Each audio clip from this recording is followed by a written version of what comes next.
Welcome to our channel Study Catalyst. We make the study easy and simple by providing simplified explanations and exam oriented content. Today we are going to discuss the most important MCQs of pharmacology. It is the part 1 of the MCQ series. First question is: skeletal muscle relaxants are drugs that act. I will give few seconds to solve. You have to solve the question in your mind, or you solve it in the comment section so that I can know what answers you are giving. So your time starts now. Correct answer is third, both peripherally and centrally. On the basis of this, they are classified into two subgroups, that is peripherally acting skeletal muscle relaxants and centrally acting skeletal muscle relaxants. Second question is: skeletal muscle relaxants act at. Your time starts now.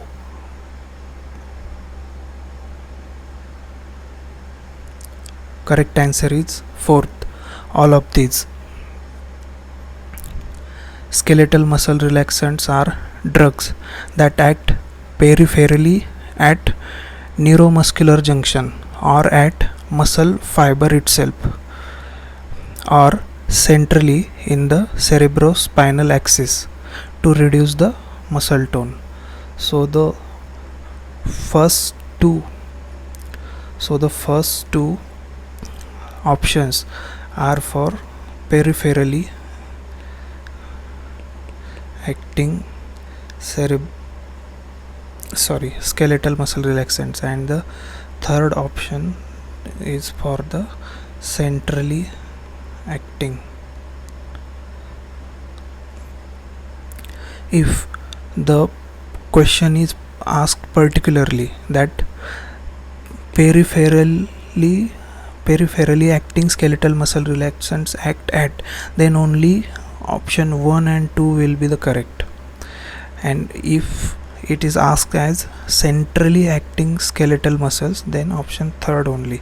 But if they have not mentioned either it is peripherally acting or centrally acting, then the option fourth, all of this, is the correct answer, as it is happened in this case. Next question is: neuromuscular blocking agents are used primarily in conjunction with to provide muscle relaxation for surgery. Your time starts now.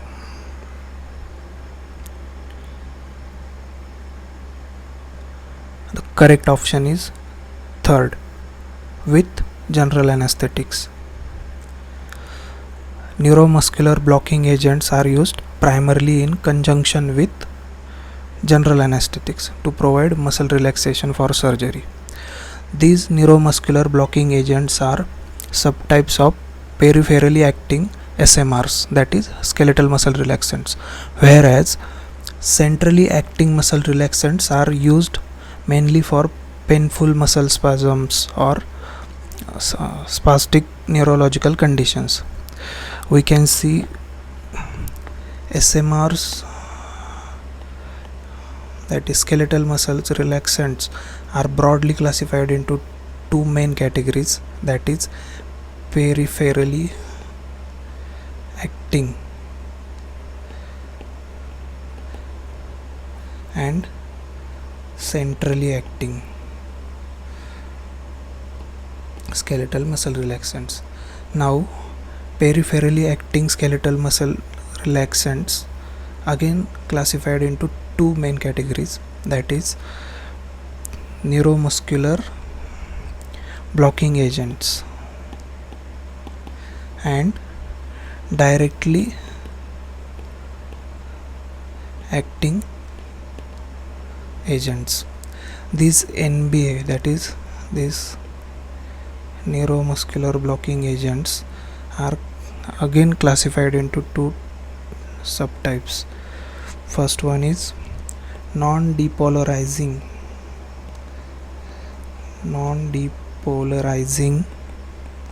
blockers, or it is also called as competitive blockers. And second one is depolarizing blockers. Non-depolarizing and depolarizing, these are the subtypes of neuromuscular blocking agents of peripherally acting skeletal muscle relaxants. So the question was for only NBAs. They are used in with the general anesthetics. Next question is, the site of action of both competitive and depolarizing blockers is the. Your time starts now.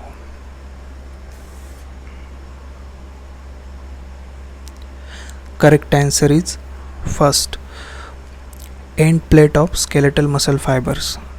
Now here see here that second option is also skeletal muscle fiber, but in the first option end plate it is specified, and therefore it is more correct and more appropriate. So many of you will get confused in the exams that skeletal muscle fiber. See, if there this option, first option is not given, then this option will be correct, but now here this option is given, therefore first option is correct. Next question is, the competitive blockers have affinity for the. Your time starts now.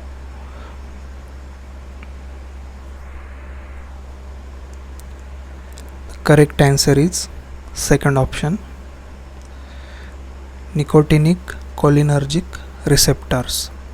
Competitive blockers, as we have seen, competitive blockers means this also called as non-depolarizing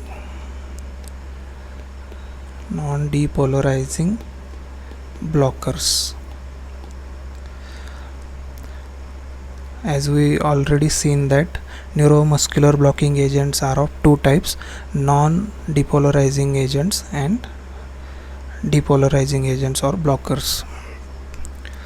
So this particular type of non-depolarizing blockers or competitive blockers have the affinity for which receptor? Nicotinic cholinergic receptors. It is nicotinic is also denoted as NM. Generally these nicotinic receptors are at muscle end plates. Next question, which of the following is a long acting neuromuscular blocking agent? Your time starts now.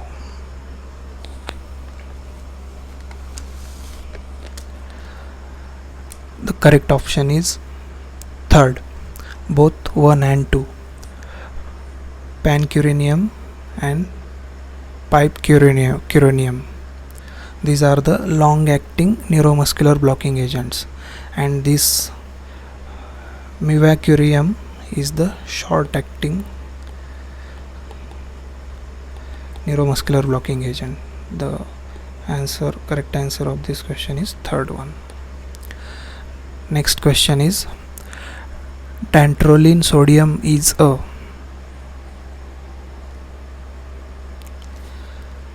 Correct option is first, directly acting muscle relaxant. Next question, identify false statement. Your time starts now.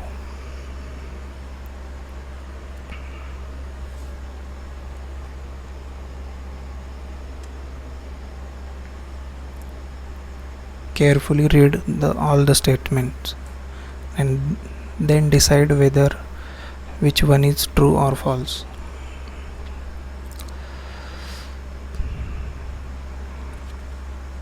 Mention the answer in comment section.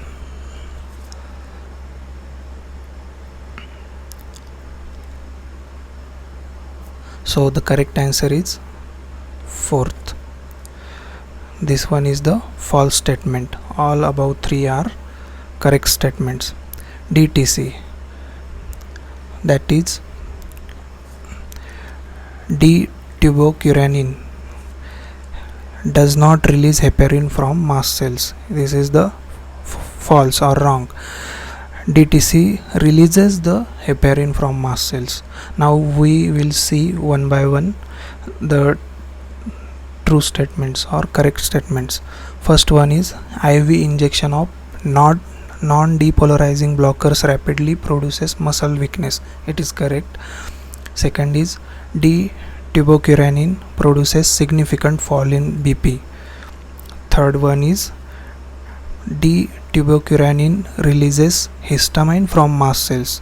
Now see here, histamine and heparin both are released from mast cells. DTC releases histamine from mast cells, but this does not involve immune system.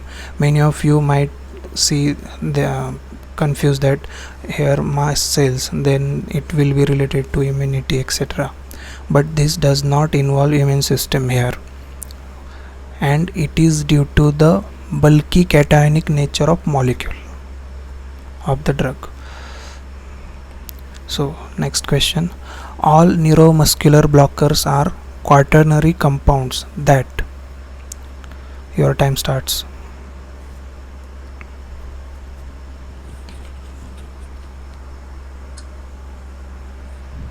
The correct answer is first, do not cross BBB. Now what is BBB or triple B? It is blood brain barrier. Blood brain barrier. All neuromuscular blockers does not cross BBB. The blood brain barrier is a highly selective semi-permeable border of endothelial cells, means a semi-permeable membrane separating the blood from cerebrospinal fluid. You know that cerebrospinal fluid is there and it is separated from blood due to the blood brain barrier and constituting a barrier to the passage of cells, particles and large molecules towards the brain. Next question is, which of the following is more potent than DTC? Correct answer is first one, pancuronium. It is the 5 times more potent than DTC. DTC means D-tubocuranin, and pancuronium is the synthetic steroidal compound. It is the synthetic of origin or nature. It is 5 times more potent than DTC.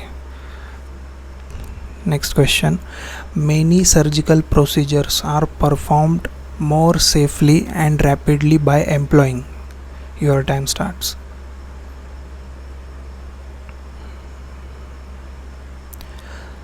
The correct answer is first one, by employing muscle relaxants.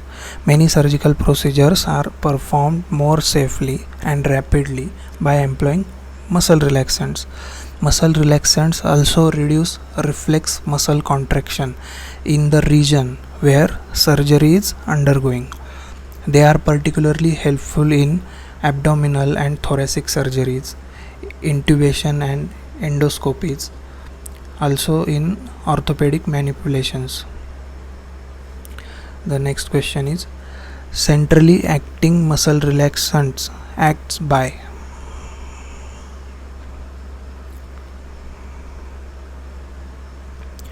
Correct option is second, without altering consciousness. We know that peripherally, that's why these centrally acting muscles relaxants are not used in surgeries, but we use peripherally acting skeletal muscle relaxants for surgeries. because these will alter the consciousness, and centrally acting will not alter the consciousness. Now here, within one question, your preparation for 2 questions occurred. And see here, you might get confused in exam with the words inducing sleeps, and you might seem it as synonymous, but you have to answer with proper wording, consciousness. Next question is, centrally acting muscle relaxants practically always given. Your time starts.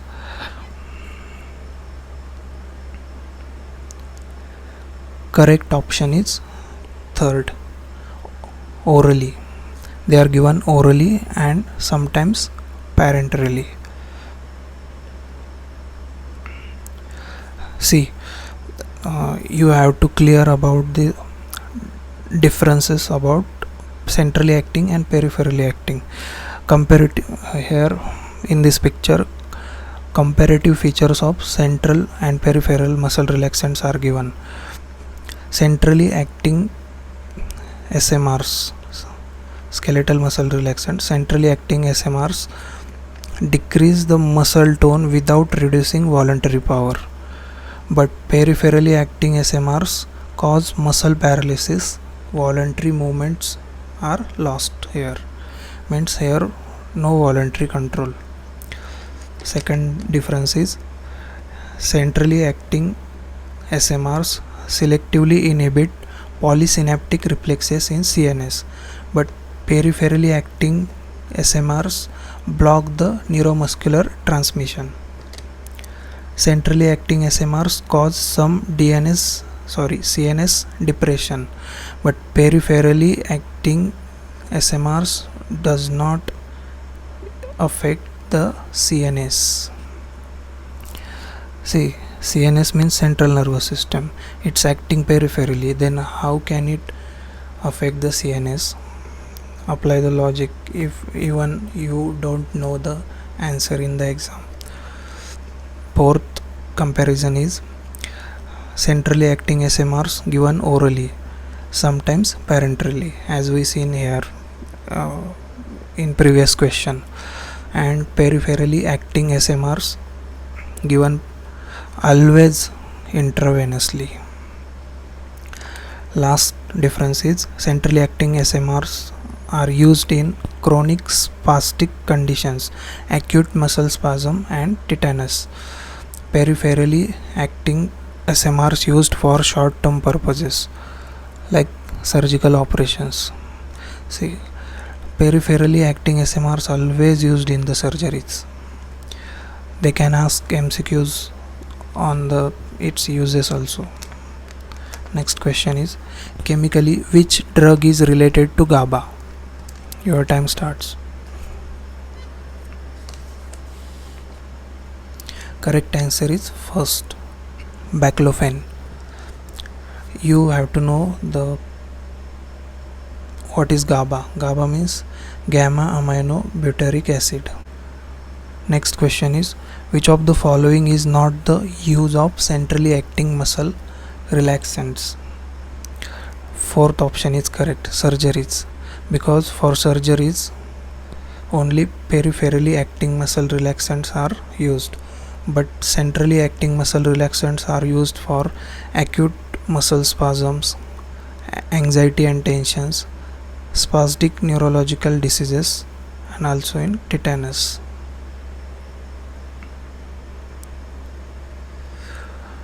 So guys, if you want more such videos, then kindly comment below and let me know which medium you want, English or Hindi. Like this video if you find it's useful. It encourages me to make more such videos. After all, like and subscribe is absolutely free of cost. It takes less than a second.